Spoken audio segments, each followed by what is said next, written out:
El 4 de agosto de 1749, Antonio Nariño publicó en español la primera traducción de los derechos del hombre y del ciudadano. Y por esa razón celebramos en nuestro país el Día Nacional del Periodista y del Comunicador. Así que si usted está al otro lado de la pantalla y es comunicador social o periodista, bienvenido a este Cabrera Coffee. Su edición principal será para celebrar esta maravillosa profesión. Así que para celebrarlo, por todo lo alto, estamos con una mujer poderosa en nuestra ciudad, escritora, periodista, mamá, y todo lo hace excelentemente bien. Les hablamos de Paola Guevara. Paola, bienvenida. Muchísimas gracias, estoy muy feliz de estar aquí en Cabrera Coffee.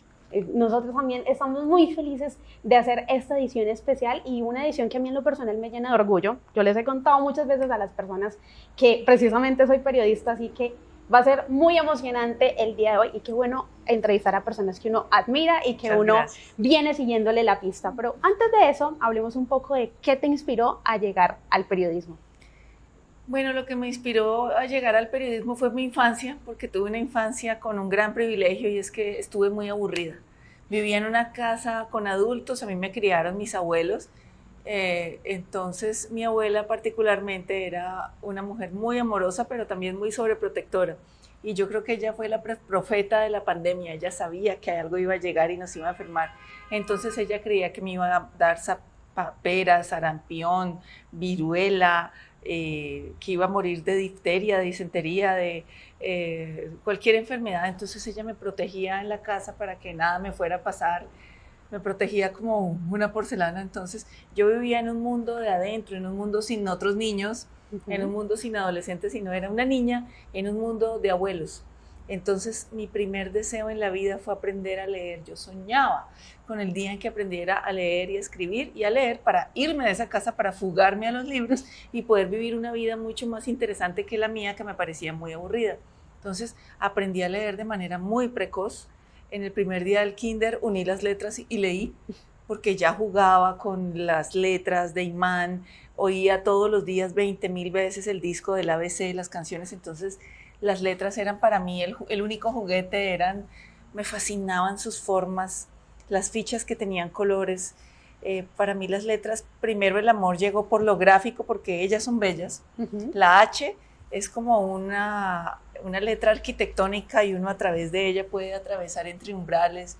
La S con esa sinuosidad, la I, la O, para mí las letras eran mágicas visualmente, eran mi juguete, mi único juguete, y cuando ya pude conectarlas y leer, me fugué a leer las historias. Y recuerdo que una tía me regaló una Biblia infantil de Plaza y Janés, que era completamente ilustrada, preciosa, una edición hermosa de Plaza y Janés. Y allí yo leía sobre un niño que vencía a un gigante con ayuda de una piedra y una onda.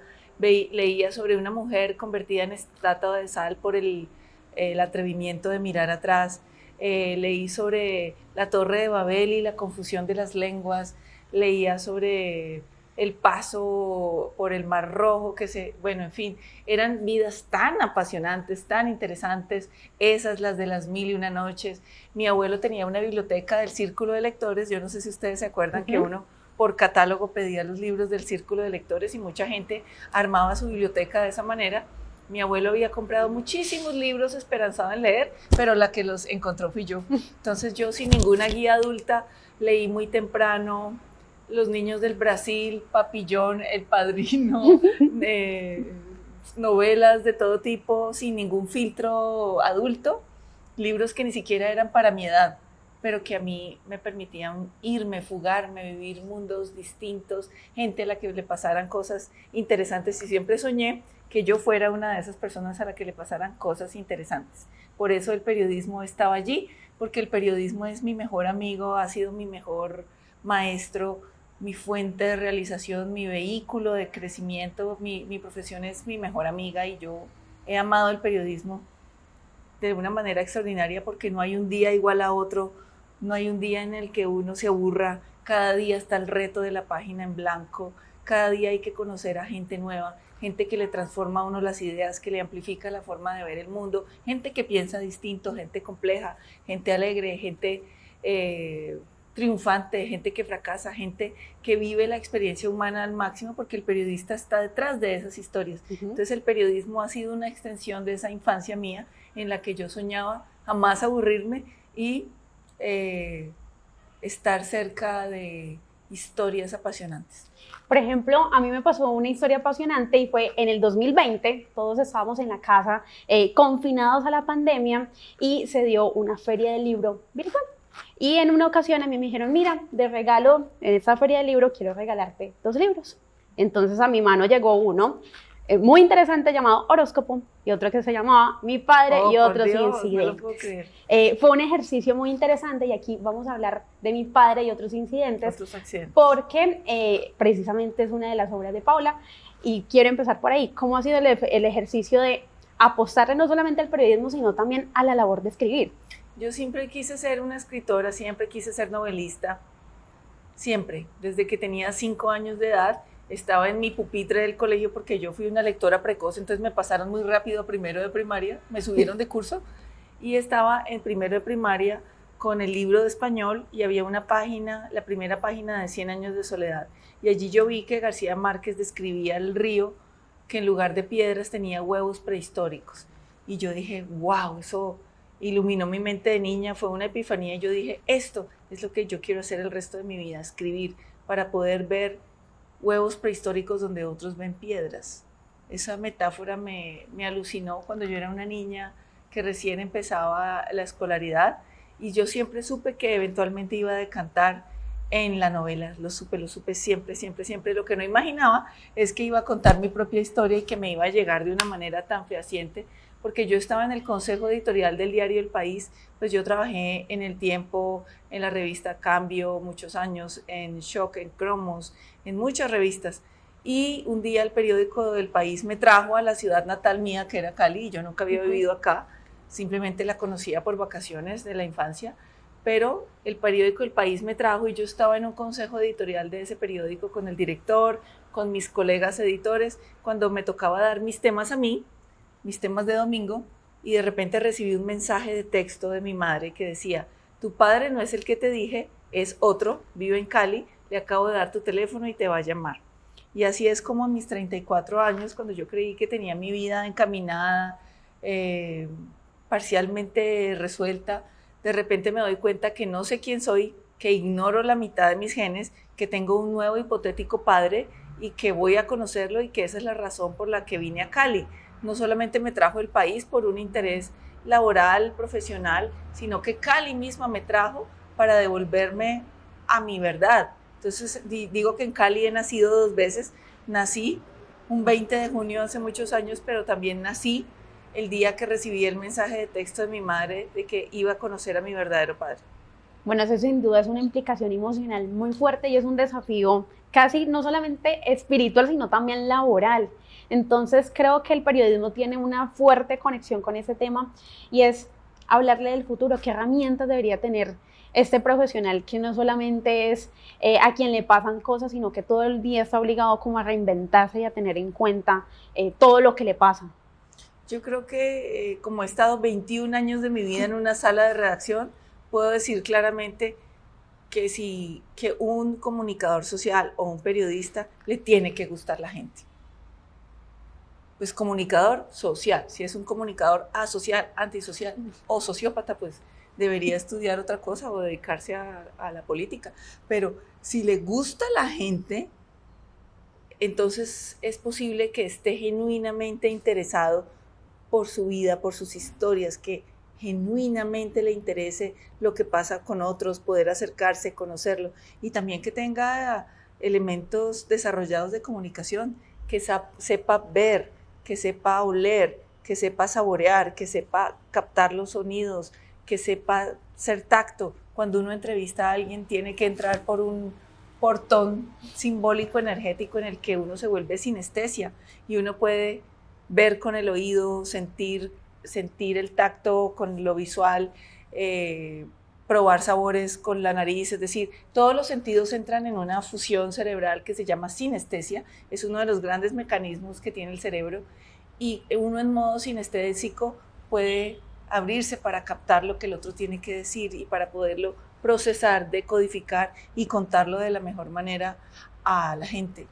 Pero ¿hasta qué punto esa sinestesia la estamos teniendo y la estamos viviendo, ¿no? Porque estamos viviendo una histeria colectiva con el tema de la inteligencia artificial. Entonces la gente dice, oh, me van a entrar a reemplazar al periodista, la sala de redacción se va a ver acortada de 30 que éramos, vamos a pasar a ser solamente 2, porque todo lo va a hacer la inteligencia. Entonces, ¿hasta qué punto o cuál podría ser ese futuro de esa reinvención, de esa sinestesia que se necesita para poder desarrollarnos? Simplemente la gente siempre va a querer estar informada, y más en un mundo de la posverdad, donde las fake news se han apoderado de todo, donde la misma inteligencia artificial, así como hace mucho bien y nos ahorra mucho tiempo y mucho trabajo en cosas operativas que podemos dedicarnos mejor a hacer otra cosa, de todas maneras, nada reemplazará, yo creo que la sensibilidad, la creatividad y también el error humano. Del error humano es que han salido las grandes recetas del mundo. Del error humano es que han salido muchas de las grandes obras literarias. Del error han salido hallazgos científicos. Del error han salido grandes aportes, porque el ser humano no puede ser perfecto, tiene un factor que falla, un factor que no es 100% calibrado, que duda. Yo no sé si hoy ya vieron la película Oppenheimer, y si no, se la recomiendo a todos, y es como de este cerebro de estos científicos que no estaban nunca encasillados, sino que sabían preguntar, cuestionar, pensar distinto, ir más allá, dudar de todo, hasta de la existencia de las leyes más probables desde la teoría. De allí es que salen los grandes avances científicos. Entonces, mientras la inteligencia artificial tiene todas las respuestas que se le han metido, el ser humano siempre tendrá la capacidad de plantear todas las preguntas, y esa es la diferencia entre la IA y el ser humano. El uno podrá dar todas las respuestas en tiempo récord, pero el ser humano es el que tiene la capacidad de hacer todas las preguntas y de plantearse preguntas nuevas, y es el que puede. En estos días hablaba con mi gran amigo Federico Díaz Granados, poeta, gestor cultural maravilloso, y él me decía que le pidió a la inteligencia artificial que hiciera un poema de amor, y salió un poema pésimo, malísimo, que no tenía ninguna rima ni ninguna conexión, lleno de lugares comunes, un reciclaje porque la inteligencia artificial no puede sentir el amor lo siente el ser humano, y el ser humano lo vuelve poesía, lo vuelve canción.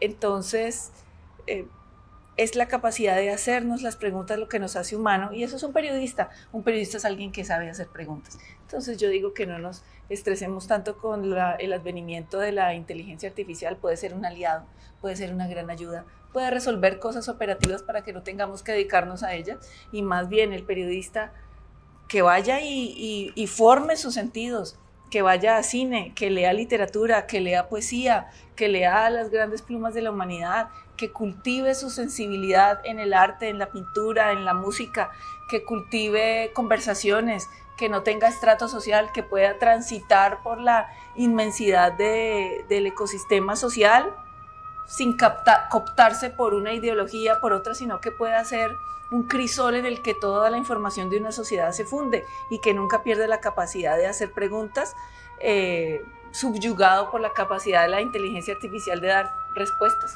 Por eso, al final de este Cabrera Coffee, usted y yo vamos a tomar nuestras cosas y vamos a ir a cultivar el ser y el hacer. Así que invitados a que se vayan a ver una película, a que tomen café, a que conversen, así como estamos haciendo en este momento. Y yo quiero hablar ahora de logros. Sin duda nos has hablado de una trayectoria profesional amplia, libros bastante potentes a nivel de tema, a nivel de contenido, pero ¿cuál consideras que ha sido el logro más gratificante dentro de tu carrera? Eso es muy difícil, porque yo amo tanto mi carrera que para mí ha sido gratificante cada día de mi vida en que he tenido el privilegio de dedicarme al periodismo, y estar en una sala de redacción es vivir en una biblioteca humana, una biblioteca viva, no solo de libros como yo vivo rodeada de libros, sino que una sala de redacción es tener una biblioteca viva. Entonces, si tú quieres saber por qué estalló la burbuja inmobiliaria en los Estados Unidos, pues le preguntas al editor de economía y él te lo va a explicar con todo su conocimiento. Y si quieres saber algo del conflicto armado colombiano y qué pasa con la postura de los diálogos con el ELN, a diferencia de los de las FARC, pues tú vas al editor judicial, al editor político y hablas con ellos. Es tener el privilegio de estar con las personas mejor informadas del mundo, más místicas, concienzudas, éticas, sinceramente preocupadas por el país y que además han visto un periodo muy prolongado de patria, entonces tienen también un acervo cultural allí, porque no solamente lo han leído en los libros, un periodista ha estado en la primera fila de la historia, entonces el periodista todo no es que se haya enterado por los periódicos, sino que él entrevistó, él vivió, a él le consta. Entonces vivir en esa gran biblioteca humana que es una sala de redacción es algo que se disfruta todos los días de la vida, con todo y el estrés, con todo y los problemas, con todo y los errores, con todo y las cartas del lector, de los problemas que salen. El error siempre está presente y uno el error y el reto lo forman para la vida y lo entrenan para no vencerse. Por ejemplo, uno acaba de terminar la edición de un jueves y a las 9 de la noche muere un personaje importantísimo y toca empezar de cero. Y todo el mundo se estresa y dice, ¿qué vamos a hacer? Toca empezar de cero. Y la respuesta es, ¿cuándo un periódico ha salido con las páginas en blanco? ¿Cuándo ha salido con una hoja que diga, querido señor suscriptor, salimos con las páginas en blanco porque nuestros periodistas no se inspiraron hoy? Tal vez mañana se inspiren y usted tenga alguna información en estas páginas. ¡Jamás! La noticia siempre sale, las páginas siempre salen. Entonces un periódico le enseña a uno que siempre se puede, que todo es posible y que si no se puede, igual hay que poder, que no hay excusas. Que no hay excusas y que no hay limitaciones. Y para allá iba la siguiente pregunta. Estamos hablando de un contexto latino, un contexto colombiano, un contexto desafiante, complicado, dividido. Y a la luz de eso, dentro del periodismo, o por lo menos dentro de tu experiencia, ¿cuál ha sido como el desafío más grande en el ejercicio de la labor? Estamos en una época de grandes desafíos porque estamos en una transformación global. Entonces, de la sala de redacción quieta, donde uno se podía dedicar 5 días a hacer un perfil, a hacer una entrevista y desgrabarla y luego editarla y luego de ese privilegio que tuvimos de ver nuestro trabajo impreso en una rotativa en papel y tinta, esa etapa tan romántica y tan pausada del periodismo donde uno podía sentarse a reflexionar, a pensar, a cambiar, a dudar, a cuestionar, a embellecer, a llenar de redacción, de poesía, a enamorarse de la palabra. Hoy en día esto es prácticamente un lujo porque hay que responder a unas mecánicas de la velocidad. En las salas de redacción hay unos sistemas que están informando en tiempo real de qué está hablando la gente. La gente está hablando de infarto al miocardio, la gente está hablando de Piqué y Clara Chía, la gente está hablando de proceso de paz, la gente está hablando del nuevo concierto, la gente está hablando de Elon Musk, la gente está hablando, y ese sistema en tiempo real que nos va botando el diálogo social en el mundo, ni siquiera en Colombia, en Cali, sino en el globo, pues está haciendo que la velocidad vaya muy rápido, la velocidad de respuesta del periodista está exigida más que nunca, y eso hace que se puedan descuidar indirectamente ciertos procesos, como salir de la casa a hacer una entrevista o dudar de una chiva, dudar de la inmediatez de algo y poderla analizar, llamar, contrastar fuentes, ver si eso sí es cierto. Estamos muy presionados por el tiempo, entonces yo creo que tenemos que apostar por las salas de redacción, por los periódicos, por los medios de comunicación, porque mientras le estemos dando al periodista los insumos para que él tenga tiempo de decodificar la realidad y de contarnos qué es verdad y qué no, de discriminar la paja del trigo, que es la labor de un periodista, pues podemos tener la seguridad de que aún podremos llegar a un portal donde sepamos que lo que está allí es cierto o que al menos ha sido verificado y contrastado. Sin una sala de redacción, sin los medios de comunicación serios que tienen una responsabilidad social, estaremos sumergidos en la incertidumbre, manipulados, engañados.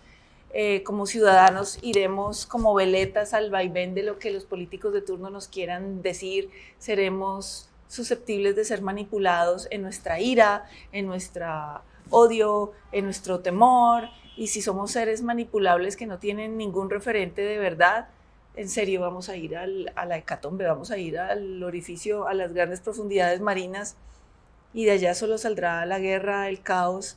Así que la labor de los medios es más importante que nunca, con todo, inteligencia artificial, más que nunca. Ese periodista que está allí buscando la verdad, hay que preservarlo, hay que protegerlo. Suscríbanse a todo, yo estoy suscrita a todo, porque pienso que es mi granito de arena.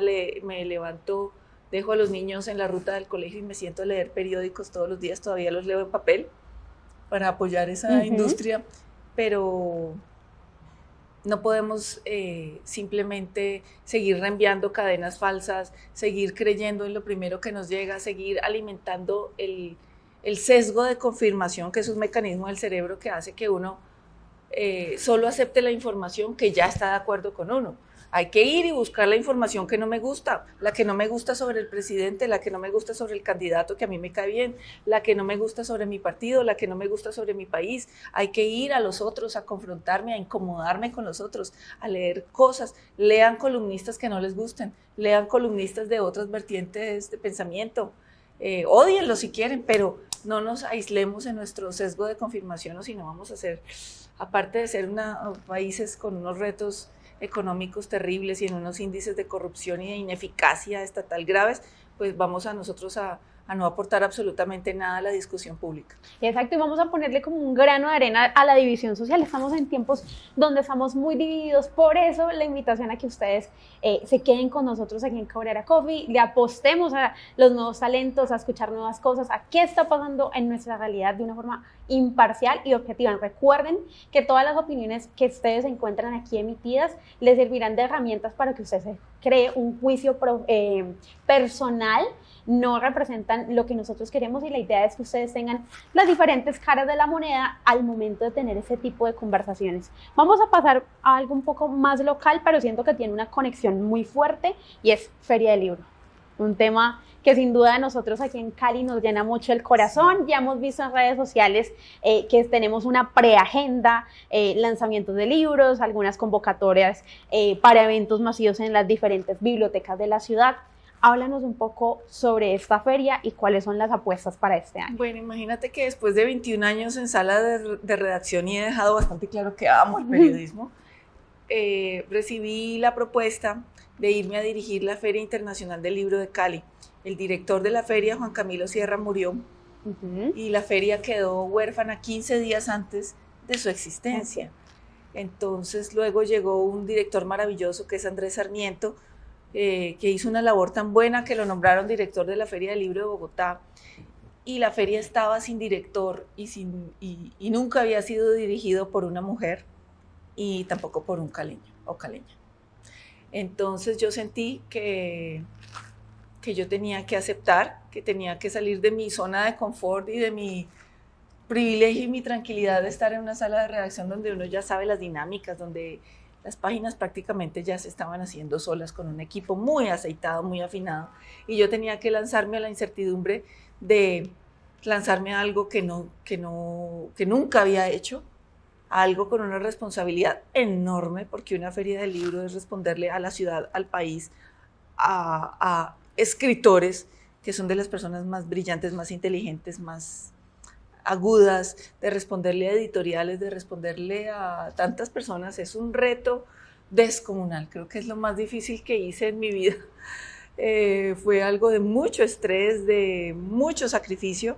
Por fortuna Juan Camilo Sierra dejó un equipo precioso de mujeres, principalmente somos un equipo pequeñito de mujeres, pero sacamos adelante la Feria del Libro con ayuda de Univalle, de la Alcaldía de Cali, de la Fundación Spivak, de la Gobernación del Valle, del Ministerio de Cultura, y sobre todo de la empresa privada de Cali, que nos apoya, pero también de las 15 editoriales universitarias que hacen parte del GEUP. Entonces esta es una feria espectacular porque me parece que tiene algo muy importante que decirle a Colombia. Se puede hacer un cruce eficaz, efectivo y positivo y propositivo entre el sector público, el sector privado y la academia. Sector público, privado y academia son las tres vertientes que hacen posible la Feria del Libro de Cali y que nos muestran que sí es posible trabajar en equipo sin creer que el otro es el enemigo y sin satanizar a nadie, sino trabajando juntos en pos de algo que tampoco tiene enemigos, el libro no tiene enemigos. Y tiene muchos amigos al punto de que ya estamos pensándonos Feria 2023, una cita en octubre. ¿Podemos hablar algo de lo que se viene para octubre o debemos estar pendientes a redes sociales? No, ya se puede decir que la Feria del Libro llega a su año número 8, que es del 12 al 22 de octubre presencial. No vamos a hacer eventos virtuales porque vamos a celebrar que esto es una oportunidad para encontrarnos. Después de tantos años de pandemia y de tanta virtualidad, lo que nosotros vemos es que la gente quiere encontrarse, quiere ponerse cita en la feria, ir a ver a Mario Mendoza presencial, quiere obtener el autógrafo, quiere hacer las filas. Hacer la fila, estar al lado del otro, encontrarse con los amigos, ir con el perro, con el gato, con los bebés, con los nietos. Nada reemplaza la presencialidad y el libro, además en papel, nos da grandes sorpresas. En el último año, las editoriales pasaron de vender en la Feria de Cali 33,000 libros a 247,000, sin contar el último día, que es el más potente.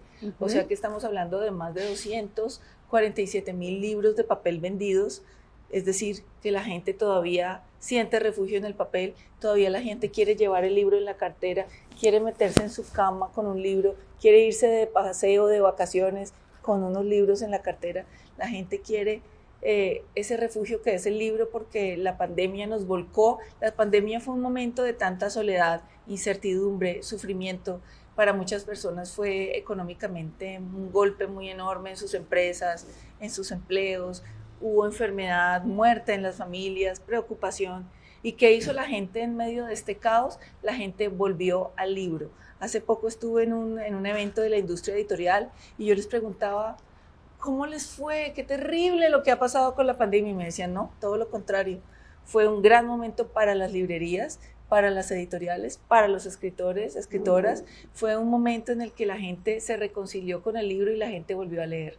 Y la gente encontró en el libro información de utilidad, enseñanza, certeza. Yo, por ejemplo, me la pasé leyendo libros científicos, libros de divulgación científica, porque en medio de la incertidumbre yo quería saber sobre los agujeros de gusano, quería saber sobre el origen del universo, sobre el ADN, sobre el funcionamiento del cerebro, sobre la neuroquímica, sobre la ciencia, y a mí eso me daba calma, a mí eso me daba paz. Entonces me volví lectora de neurocientíficos.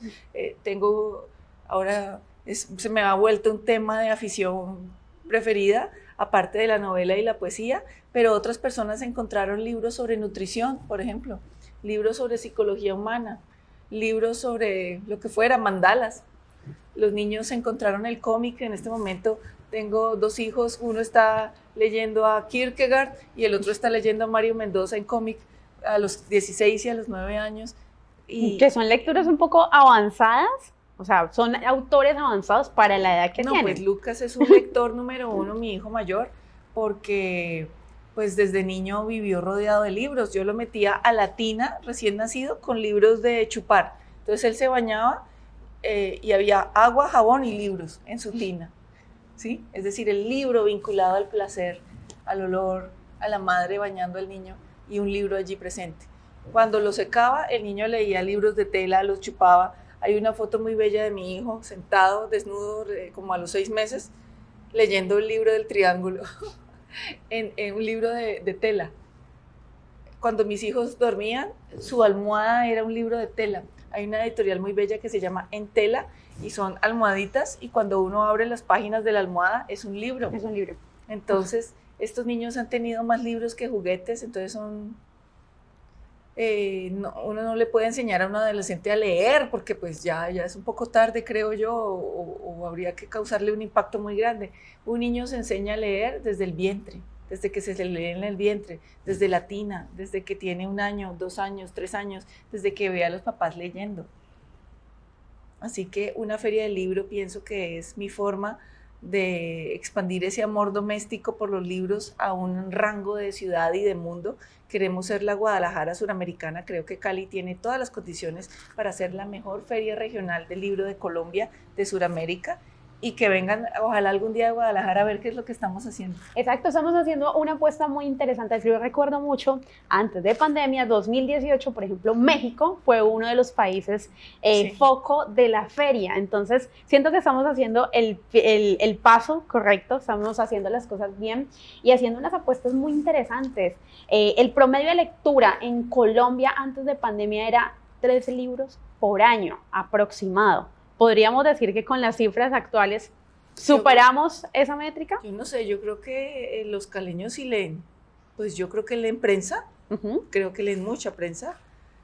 Y yo veo en la Feria del Libro una emoción tan impresionante que yo creo que los caleños, además por ser una ciudad que tiene tantas universidades, es una ciudad académica a la que vienen a estudiar personas de otras regiones, que yo tengo fe en que los caleños son lectores. Exacto. No, pero puede serlo cada vez más. Puede serlo cada vez más, y es que pasamos de tener una feria nacional, como esa perspectiva también me gusta mucho y quiero preguntártelo a ti como directora, pasamos de tener una feria internacional del libro y también ahora empieza a ponerse en el mapa una feria de editoriales independientes del libro. Entonces, ¿cuál consideras que es el futuro del periodismo y de la literatura en una ciudad y en un país como Colombia? Y también hay un festival de poesía muy potente.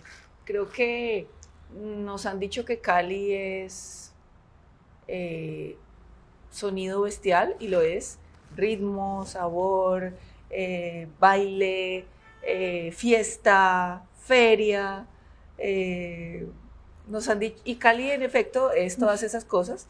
Cali es un sitio que vibra con lo sonoro, con el movimiento del cuerpo, con la alegría y con la fiesta, pero Cali no es solo eso, es mucho más que eso. Cali es una ciudad cinéfila de altísima trayectoria, casi que detrás de toda producción cinematográfica que se hace en Colombia hay un grupo de caleños muy potente detrás, sino desde el director hasta el utilerista.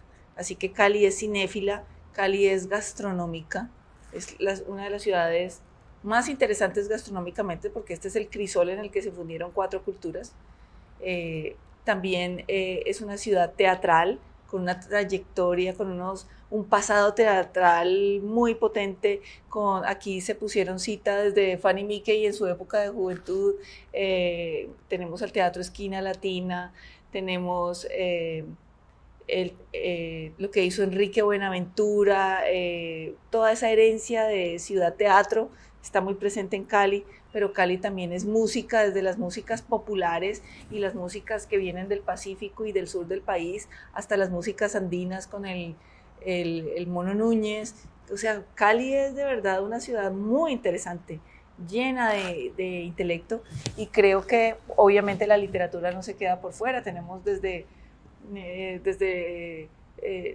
nuestro ícono literario, novela fundacional, que es Jorge Isaacs. El año pasado que Israel fue país invitado, tuvimos unas charlas interesantísimas con expertos en Jorge Isaacs, que era judío y empresario y político y ensayista y hombre de discurso y hombre de guerra y hombre de tantas cosas que ni sabíamos de Jorge Isaacs, hombre de dramaturgo, Andrés Caicedo, que es, yo creo que insuperable. Hay ciudades que aún no tienen su gran novela. Bogotá creo que todavía no la tiene.